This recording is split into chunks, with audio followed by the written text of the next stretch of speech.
Air ফ্রায়ারে chicken মালাই টিক্কা বানানোর জন্য mixer গ্রাইন্ডারে হাফ কাপ ধনেপাতা কুচি, স্বাদ মতন কাঁচা লঙ্কা কুচি, একটা গোটা রসুন কুচি করে আর 3 ইঞ্চি আদা কুচি করে দিতে হবে। সামান্য জল দিয়ে এটাকে আমরা বেটে নেব। বোনলেস চিকেনটা আমি এখানে থাইয়ের পার্ট থেকে নিয়েছি, আপনারা ইচ্ছা করলে কিন্তু ব্রেস্ট থেকেও নিতে পারেন। একটা গোটা লেবুর রস, স্বাদ মতো নুন আর এই বাটাটাকে দিয়ে মেখে 20 মিনিট মতন আমরা এটাকে রেখে দেবো। 20 মিনিট পরে এর মধ্যে আমরা হাফ কাপ জল ঝরানো টক দই, হাফ কাপ ফ্রেশ ক্রিম, 2 চামচ মতন বেসন একটু শুকনো খোলায় ভেজে দিয়ে দেবো, হাফ চামচ মতন জোয়ান আর 1 চামচ মতন কাসুরি মেথি শুকনো খোলায় ভেজে গুঁড়ো করে আমরা এর মধ্যে দিয়ে দেবো। আর দেবো হাফ চামচ মতন গোলমরিচের গুঁড়ো। এখানে আমি সাদা গোলমরিচের গুঁড়ো ব্যবহার করেছি, আপনারা কিন্তু ইচ্ছা করলে এখানে কালো গোলমরিচের গুঁড়ো দিতে পারেন।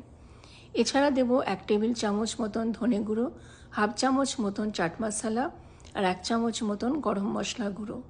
2 চামচ মাখনকে একটুখানি গলিয়ে এর মধ্যে দিয়ে আমরা খুব ভালো করে মাখিয়ে মিনিমাম 2 ঘন্টা, ম্যাক্সিমাম 4 থেকে 5 ঘন্টা এটাকে ম্যারিনেট করে রেখে দেবেন। এবার যদি আপনারা কাবাব কাঠি বা স্কিওয়ার ইউজ করেন তাহলে একটা থালার মধ্যে কাঠিগুলোকে নিয়ে 15 থেকে 20 মিনিট মতন ভিজিয়ে রাখবেন। এবারে জল থেকে কাঠিগুলোকে তুলে চিকেনগুলোকে এইভাবে আমরা কাঠির মধ্যে ঢুকিয়ে দেব। যদি আপনারা কাঠি না পান তাহলে কিন্তু এমনি চিকেনগুলো দিলেও হবে।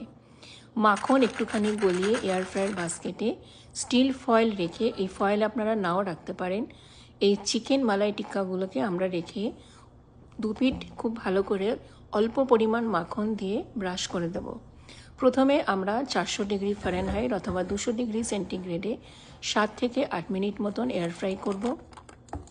এবারে এগুলোকে আমরা উল্টো দিয়ে তারপরে সেম টেম্পারেচারে এটাকে আমাদের 5 থেকে 6 মিনিট মতন এয়ার ফ্রায়ার করলেই তৈরি হয়ে যাবে এয়ার ফ্রায়ারে চিকেন মালাই টিক্কা।